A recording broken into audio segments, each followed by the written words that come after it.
Welcome to the Moral Compass meeting number 3. I always like to start the meeting with a glimmer of hope because I think it's especially needed in times like these. First, I always acknowledge the collective grief that we're all going through at the moment. You know something's wrong. You can feel it in the air. You can see it on the news. And this definitely wasn't the America that we were promised every day when we stood up and pledged our allegiance to the American flag. But now I understand if we're going to have to rebuild our democracy, in which we have no choice, we have to rebuild it. We might as well rebuild a democracy that works for all of us. We might as well try to stop corporate greed and try to stop the average American from having to work multiple jobs or more than 40 hours a week just to be able to provide. The only way that we're going to be able to do that is if we join collectively. That's why we started the Moral Compass Collective, so people with good morals can be stronger in a unified group. We don't care if you're Republican, Democrat, unaffiliated, or really uninterested until now. That's why our color is lavender, because it's red, white, and blue all blended together. We just wanted a united front of people that say good over evil and people over profits. That's all we're about. Our main goal right now is to influence the elections because you know other people are doing it already, whether it be foreign actors or people with terrible morals. Our plan is to try to fill the ballots of local elections with people with good morals. To be able to do that, we have to get the word out about our group and have people pledge that they have good morals. That's really all we care about. Then we have to recruit candidates to fill the ballots so we can vote for people with good morals. Because some candidates with terrible morals are currently running unopposed and they're making decisions about our government that affect our everyday lives. So now just our little glimmer of hope.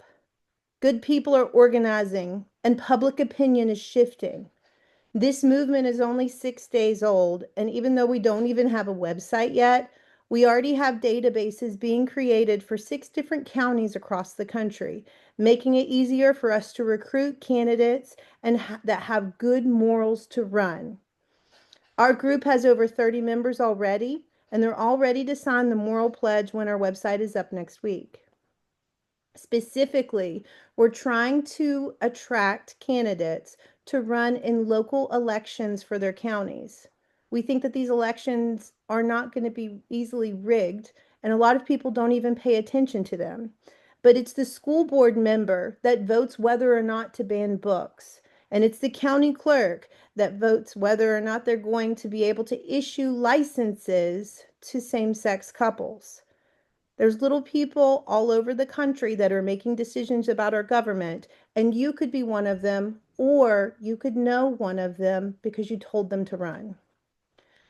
Our levels of involvement are really simple.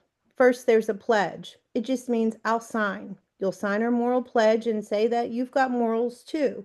And then you'll also tell people about the group if you happen to be a recruiter. That's our second level of involvement. That just means I'll share. You sign the pledge and then share it on Facebook, tell a friend, or talk to somebody about it that might have the same beliefs as you, or even different beliefs, because we want to recruit everybody and be a united front. The final level of involvement is I'll volunteer.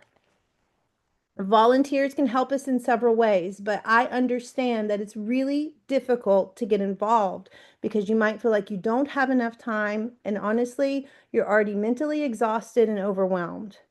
That's why we've divided our volunteer work up into tiny pieces where some volunteers can donate just 15 or 30 minutes of their time ever and be able to help this movement. Others might choose to donate their time for more than an hour a week. In all honesty, we'll take what we can get, but we just want to make it really easy for you to be part of a movement, even if you feel overwhelmed. We meet at 9 p.m. every night for 15 minutes or less. Our daily meetings are intended to be a convenience for our members to join and come to meetings when they can, but nobody's expected to come every day. In fact, we don't think that you should come every day or you'll be able to. We just want it to be easy to recruit somebody by saying there's a meeting every night at 9. And also, we want to acknowledge that this movement needs to be able to move faster.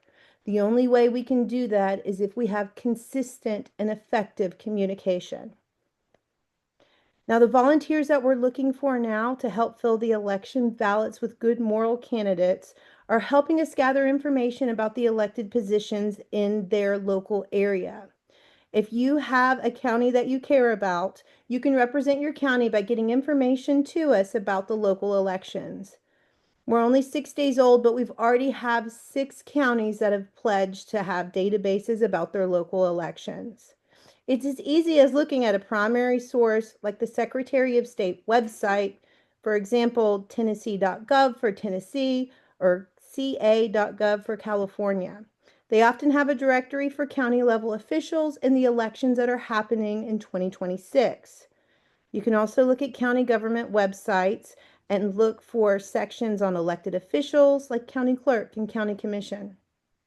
We're just trying to create a database of what positions are available in 2026, as well as the time commitment that those positions require. Can you believe that the school board member that votes to ban books might only have to spend about 5, maybe 10 hours a month to hold that position? That means somebody that spent 5 hours a month can make very important decisions that affect you and maybe even your children. And all they needed was that 5 hours and to run. If you can't run, I bet you that you know somebody smarter and with better morals than some of the people that currently hold office. Honestly, I bet you know a lot of people. Talk to them about signing our pledge and joining the moral majority. Finally, we always have to remember that collectively we have 3 strengths: public opinion, labor and production, and how we spend our money. Public opinion just requires you to call your representative right now and tell them how you feel. Or call someone who cares and share this group and this movement with them. For labor and production, on January 20th at 2 p.m., join the Free America Walkout and withhold labor and production. I understand your job might be at risk at that point, and if you can't walk out, pause work, take a bathroom break, do whatever you can to participate, even if you can't fully walk out. And finally, when it comes to spending money, January 23rd, we're doing a boycott in protest of what's going on in Minneapolis. Buy nothing that day. If you are interested in sharing the word about our group, you can email us at usmoralcompass@gmail.com for a media kit that'll easily give you information that you can share, as well as swipe files where you can just copy and paste our message. You can also find all of this information currently in our Facebook group and our Facebook page. Just look for US Moral Compass or the Moral Compass Collective. What we're doing right now is just trying to get the word out that this movement is growing, it exists, and getting people to volunteer. We can't do that without you. This meeting was recorded, but most of them won't be, and we'll be here every night at 9 p.m. to share more information on how you can help. We'd love for you to join us, and we'd love for you to tell 3 friends to join us as well. Again, if you have any time to share our message or to volunteer, join US Moral Compass Facebook page and email us at usmoralcompass@gmail.com so we can send you a media kit to share our message. We'll see you tomorrow at 9.